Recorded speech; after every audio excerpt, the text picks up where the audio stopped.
Bismillahirrahmanirrahim. Baik, kita lanjut. Ini bahasan kita di bab sudasi dari sebuah hadis Nabi sallallahu alaihi wasallam di maqalatul ula. Pertemuan sebelumnya kita bahas bahwa Nabi mengatakan sittatu asya'unna gharibatun.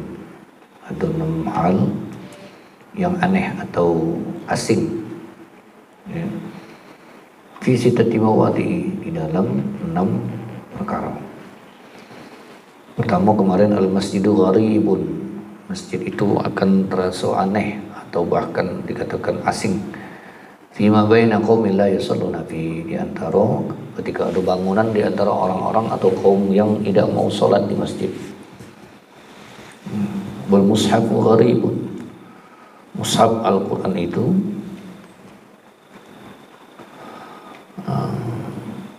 akan aneh atau asing fi manzilin qaumin la yaqra'una fi, ketika dalam rumah itu ada satu kaum yang tidak mau membaca Al-Quran. Yang ketiga, wal Qur'anu gharibun. Quran itu akan terasa asing, terasa aneh. Idza kana mahfuzan, maksudnya apabila dipelihara fi jawfil fasik, di dalam jiwa atau hati orang-orang fasik. Siapa itu orang-orang fasik dalam bahasan ini? Ai fi qalbi min man i'taqadahu wa syahidahu wa lam ya'mal bima fihi. Orang yang di hatinya beriktikad, bahkan menyaksikan, tapi dia tidak beramal dengannya. Jadi orang yang beriktikad tentang kebenaran Al-Quran, kebenaran Allah dan Rasulnya, dan dia bersaksi, tapi tidak diimbangi dengan beramal di dalamnya. Berarti tahu tapi tidak beramal, atau melanggar. Ya, sudah tahu tapi melanggar, itu fasik. Nah, ternyata ketika Al-Quran itu ada dalam diri orang-orang fasik, maka tidak akan membekas. Bahkan Al-Quran yang dibaca, yang tahu dia isinya, tapi tidak diamalkan isinya. Lebih parah lagi, dia tahu tentang Al-Quran tapi membolak-balikkan makna Al-Quran. Yang parahnya lagi, dia sudah tahu tentang hukum-hukum yang berlaku di Al-Quran, dia menyembunyikan hukum-hukum itu karena ada kepentingan. Yang sangat menyedihkan lagi, dia buat fatwa-fatwa dalam Al-Quran sesuai dengan apa yang dia inginkan dan sesuai dengan apa yang menjadi pesanan orang yang punya kepentingan. Jadi orang-orang fasik menggunakan Al-Quran bukan untuk menjadi sandaran pedoman, tapi justru menjadikan Al-Quran sebagai lahan untuk mencari keuntungan. Ini bahaya. Maka kata Nabi, ketika Al-Quran itu dipelihara di dalam hati orang-orang fasik, maka dia akan terasa aneh. Di mana anehnya? Anehnya bahwa hukum yang ada tidak seperti ada di dalam hati orang-orang fasik. Bahkan ini sudah masuk ke ranah orang-orang yang ngerti Al-Quran tapi tak bisa mengamalkan Al-Quran. Bahkan ada para ulama-ulama oknum-oknum ulama yang dia menyatakan berpegang teguh dengan Al-Quran, tapi kenyataannya isi Al-Quran tidak dimanifestasikan dalam kehidupan, atau bahkan bisa menghancurkan umat dengan cara fatwa-fatwa yang mereka sampaikan sifatnya menyesatkan. Maka akan terasa aneh, kata Rasulullah. Yang berikutnya, yang keempat, wal mar'atul muslimatus salihatu, dan perempuan-perempuan muslimah yang salihah. Nah, jadi kalau muslimatus salihah, jadi kalau orang perempuan yang salihah, kalau orang laki-laki soleh. Nah, itu, ya. Orang laki-laki yang muslim itu sholatnya di masjid. Kalau muslimah itu lebih afdol di rumah. Maka kalau ada orang muslim laki-laki yang saleh sholatnya di rumah, berarti sama dengan soleha. Jangan terbalik. Sekarang malah terbalik. Ada perempuan tuh galak, senang sholat di masjid, tapi yang laki-lakinya sungkan sholat di masjid. Nah, terbalik dunia. Dunia terbalik. Nah, perempuan muslimah yang salihah gharibatun, akan terasa asing, akan terasa aneh. Fi yadi rajuli zalim, di tangan laki-laki yang zalim, sayyi'il khuluqi, lagi jahat perangi. Nah, itu. Maka ya kesian juga perempuan-perempuan yang salihah di tangan laki-laki yang zalim. Dan ini pernah terjadi zaman-zaman dahulu. Istri Fir'aun itu termasuk wanita yang salihah, tapi dia bersama dengan suami yang zalim. Ya, bukan zalim lagi, super zalim. Ya, bahkan sudah ngaku sebagai Tuhan. Terasa aneh dalam pandangannya kalau bahasa kita. Tidak suai kalau bahasa kita, tidak suai. Tidak suai muda itu. Jilbab besar, rapi, sholatnya rajin, akhlaknya bagus, lakinya begajul. Ya tidak sesuai, maka tak akan terasa aneh ternyata. Jadi sesuatu yang kita pandang tidak sesuai. Ya. Habbukum ilayya, yang paling baik dalam pandangan aku, kata Nabi, di antaraku yang paling baik ahsanukum, ya, akhlafal muwatti'una akhnafan alladhi ya'lafuna wa yu'lafun. Orang yang paling baik bagiku di antara kamu itu orang yang bagus budi pekertinya. Kemudian wong yang ringan tangan, mudah kalau ada urusan, disuruh-suruh mudah dalam hal yang baik. Kemudian ya'lafuna wa yu'lafun, orang yang jinak dan bisa dijinakkan. Nah, itu kata Nabi. Jadi kalau sudah ada pasangan yang budi pekertinya baik, mudah diatur dalam artian, dan jinak dan mudah dijinakkan, insya Allah aman. Bukan tekak bantah. Tahu tekak bantah? Ya, kuping kuali besar kuping tapi tidak dengar, tidak laki tidak bini. Nah, ini termasuk berbalik dengan apa yang kata Nabi.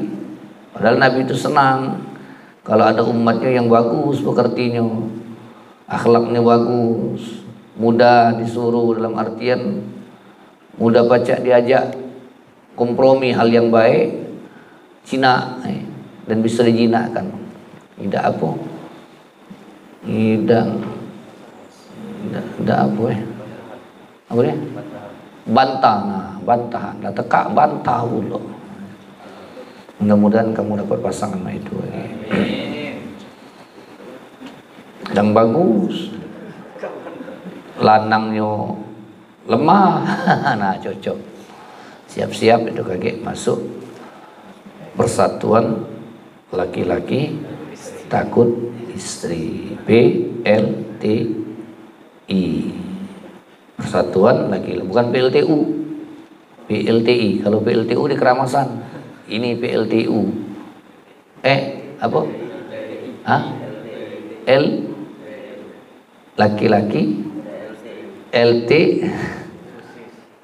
PLTI, persatuan laki-laki takut istri, PLTI. Nah, itu tadi PLTU, itu pembangkit listrik tenaga uap. Kalau PLTI ini persatuan laki-laki takut istri. Istri itu bukan harus ditakuti, tapi harus apa? Ya. Tidak boleh takut sama bini ya. Hati-hati. Harus tegas-tegas, jadi lanang harus tegas, jangan mencela-menceli. Apalagi dalam urusan syariat harus tegas, meskipun berbantah-bantah. Ada lagi hadis Nabi mengatakan wa husnul khuluqi, dan bagusnya akhlak itu ayyakuna sahalal arikati layyinul janibi taliqil wajhi qalilul fawzi tayyibul kalimatu. Orang yang baik budi pekerti itu siapa? Orang yang perangainya baik, kemudian orang yang mudah ya, yang tidak terlalu mempersulit kehidupan. Kita ini ada nih tipe sulit itu tergantung juga bagaimana kita menganggap satu persoalan itu sulit atau mudah. Tergantung cara pandang. Ada orang yang terlalu memudahkan, susah juga, tidak boleh juga. Ada orang yang menganggap sulit, semuanya jadi sulit, tidak boleh juga. Harusnya di tengah-tengah. Tidak ada satu persoalan yang tidak bisa diselesaikan. Jangan terlalu menganggap mudah, jangan terlalu menjadi serba sulit. Kapan serba sulit? Namanya, mati. Sarwa, ya Allah, cek mati. Nah itu bakal stres tuh hidup. Tapi kalau bisa dipersoalkan, bisa dimusyawarahkan, bisa dipikirkan, bisa dijadi jalan keluar, keras berpikir kita bukan untuk berpikir begitu sulitnya masalah itu, tapi keras berpikir kita bahwa itu ada jalannya. Mulai cari jalannya. Ketika kita bisa bermusyawarah dengan orang yang bersangkutan harus menyelesaikan masalah, musyawarahkan. Begitu kan dalam kehidupan, termasuk suami dan istri. Apalagi laki bini sama sulit, manteng pala. Ya, tidak baca kemana-mana, stres, ya, tidak berhenti berbala. Harusnya tidak ada sesuatu persoalan yang tidak bisa diselesaikan. Nah, bagaimana dengan tadi? Ya.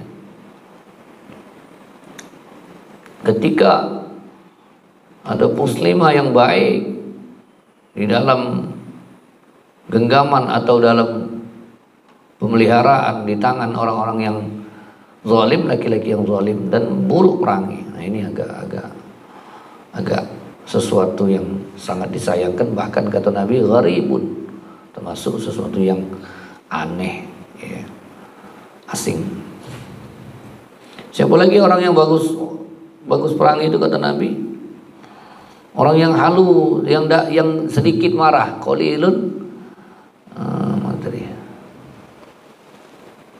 qalilun fawri, dikit marah, bukan sedikit-sedikit marah, sedikit beda tak? Sedikit marah dengan sedikit-sedikit marah. Marah itu ada karena sebab. Kalau ada sebab tidak marah lah, tidak marah juga itu. Barang tuh harus dimarah, didiamkan, biar kelah. Sama zaman sekarang kan, dengan guru dengan murid. Guru tidak berani marahi murid lagi karena apa? Takut dipelisi ke. Jadi banyak konten-konten beredar sekarang nih, dibuat uang ketika muridnya belago, ketika muridnya membuli, ketika muridnya merokok, gurunya lewat caca tidak tahu be. Ngapa? Kalau ditindak kaget terbuang. Nah, itu. Jadi tidak boleh kalau hal-hal yang harus dimarah. Makanya marah itu harus karena Allah. Hak marah itu karena hal-hal yang berkaitan dengan aturan Allah. Nah itu boleh marah, harus malahan marah. Kalau diam baik, bini tidak sholat, tidak boleh Ustaz. Qalilun fawri, tidak boleh banyak marah. Iya, lolo. Istri tidak berjilid, tidak buka, tidak pakai, tidak tutup aurat, didiam ke baik. Kata Nabi tidak sedikit marah Ustaz orang yang bagus akhlak itu. Lolo. neraka gitu lanang. Ya. Harus marah, dalam artian marah tuh yang menunjukkan solusi. Ada orang marah tanpa solusi. Itu yang paling lemah dalam marah baik tapi gak ada solusi.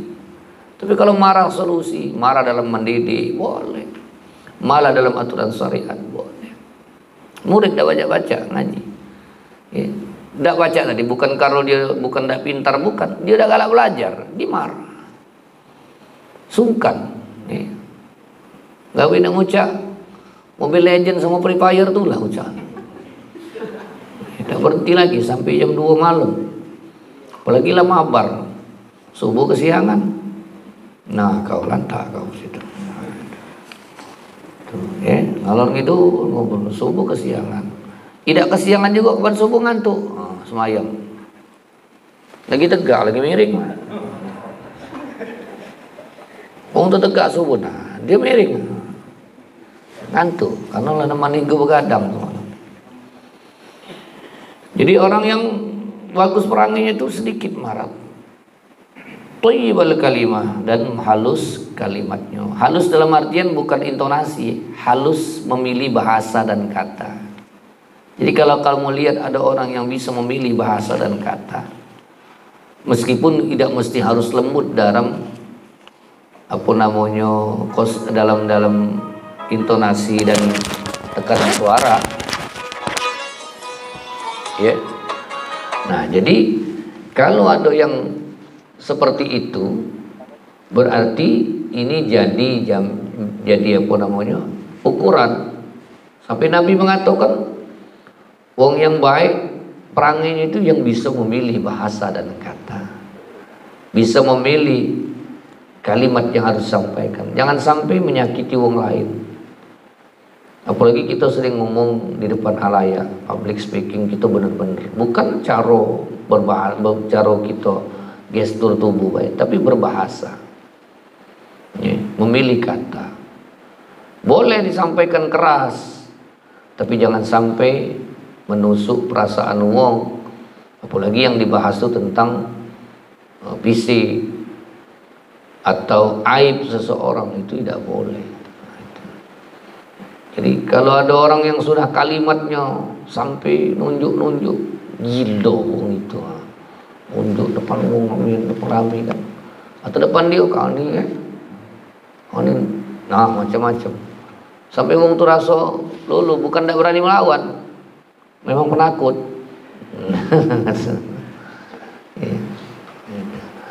Jadi inilah yang kata Nabi, akan terasa aneh rasanya. Maka lihatlah kategori yang maksudnya bagus orangnya. Maka Nabi mengatakan ahlul jannah, orang-orang yang menjadi penghuni surga itu kullahainal layyini sahil talqi, orang yang lembut dan mudah gampang diajak berasahan. Jadi kalau ada orang pun lagi minta tolong dengan kita, berikan jalan, buat jaminan bahwa urusan dia itu kaget bisa diselesaikan, bisa dimudahkan. Jangan mentang-mentang kita punya kesempatan, mulai kita belit-belitkan, kita dramatisir, minta tolong nian gawe kaget. No, kau ini tidak macam itu, harus kau itu. Nah, sehingga mulai dengar itu, ya Allah, nah mati aku dah. Sama kemarin ada orang datang, Ustaz minta tolong, ini banyak tolong jampi ke dulu, anak aku sakit main. Dia ngigau Ustaz, cak kita lah ngeri, pecah lah nak laju itu. Itu. Kalau kita yang tak bisa memahami tadi, membuat sulit tadi, nah itu, aduh buat kami itu, sarapnya kena budak itu. Nah, harusnya, oh pernah dulu aku kena itu. Dulu aku kena itu, anaknya ponaan, bukan oleh urusan keram otak segala macam, panas tinggi, dia seminggu di rumah sakit, baru lega dia. Ya Allah Ustaz, alhamdulillah nih ya. Karena orang sebelah kamar anak tuh ngomong ujinya, kau cek dulu ujinya, ya, ada gangguan di mana, tegangan apa segala macam, nah ngerti lah, stres dia, datang ke rumah baru lega, ya Allah terima kasih nian lega. Jadi dibuat mudah wong itu berpikir. Bukan disulitkan. Ibarat kita nak ke Jakabaring lewat bukit dulu. Jakabaring lewat bukit dulu, mentas Tangguh Buntung. Jalan ke Sekip lagi. Baru lewat Ramayana. Ramayana belum. Lewat mentas Kipe, muter ke Cinde. Baru lewat depan Suni. Stop dulu. Ya. Nah, mutar lagi mundur kelewatan. Kelewat ke Tengkorok dulu. Nah, baru nyampe Jakabaring. Alang sulit itu. Menpaca dari Ketapati nak ke Jakabaring langsung nyampe lewat Panca Usaha. Ya, lurus baik. Nah, pemotor melawan arah ujung-ujungnya. Nah, cepat tadi kan. Motong jalan. Jadi mudah kan? Biasakanlah itu, biasakan. Apalagi kakek kamu belum tahu, kakek kamu di birokrasi, di pelayanan, jadi guru. Murid itu ada masalah diparahi. Bukan langsung, nah kau ini tidak usah sekolah lagi, Rai, kau ini tidak cocok, kau ngabisi duit bapak kau baik, umak kau saro meranak ke kau, maju kau nak banyak, nah model kau tidak pantas hidup lah, diam udah tuh, besok balik motor kita lah dibelahnya. Kasih solusi. Marah setegas-tegasnya. Jangan nyengah-nyengih marah. Hati lagi bawa gitu. Mato jelit ke udah. Mana matamu?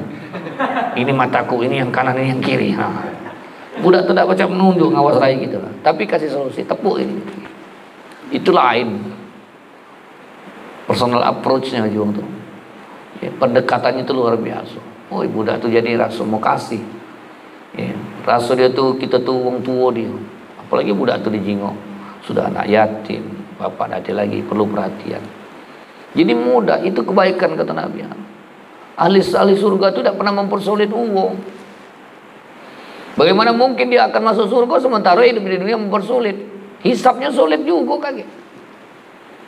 Siapa yang memudahkan urusan saudaranya di dunia, maka akan Allah mudahkan urusannya di akhirat kaget. Rasulullah yang dalam sulit-sulit uang itu. Di pelayanan, apalagi di pelayanan. Ya. Kalah dengan swasta, kadang-kadang negeri. Kadang-kadang maaf kalah dengan uang yang non muslim. Ada rumah sakit yang umum untuk uang kita. Ya misalnya. Dilayani oleh, dia tidak sebanding dengan pelayanan orang-orang yang non muslim. Yang kadang-kadang cepat gerakannya. Sementara kita ini kadang-kadang yang notabene orang Islam, banyak muslim di dalamnya, tapi kadang-kadang pelayanannya pecah. Apalagi nyingok uang tulah dijingok kiri, personal jepit, korengan pula mamang itu. Ilernya di sini namun lah jijik. Saya bikin diuntal uang baik. Zaman Covid kemarin, oh ya Allah, teko megang lagi tak galak uang tu diuntal uang baik itu. Untung aku ditahan tak boleh marah tu. Ya Allah, nyingoknya ngawasnya. Sedih nih nyingok. Itu Rudi nyingok. Uhim. Setengah pecah. Buronan kena tembak itu. Ya Allah. Padahal waya-waya sakit apa. Ya Allah. Kelewatan. Tunggulah kayak disusahkan Allah. Nama ke orang yang ahli surga itu kata Nabi. Orang yang gampang, yang mudah dalam segala urusan, memudahkan urusan orang lain. Nah, ini diantara nasihat yang disampaikan, 2 hal dari 6 hal, sudah 4 ya. Insyaallah kita bisa paham. Wallahu a'lam. Bismillahirrahmanirrahim. Alhamdulillahil alamin. Allahumma shalli wa sallim wa barik wa karrim wa azim ala ismihi wa ala alihi wa ashabihi ajma'in. Allahumma aghna bil ilmi wa zidna bil hilmi wa kuntum jamilna bil hafidil rahimin. Nughfir lana dhunubana li walidina wa inna yawma yaqumul hisab. Rabbana atina fid dunya hasanah wa fil akhirati hasanah wa qina adzaban nar. Sallallahu alaihi wa sallam. Muhammad bin alamin.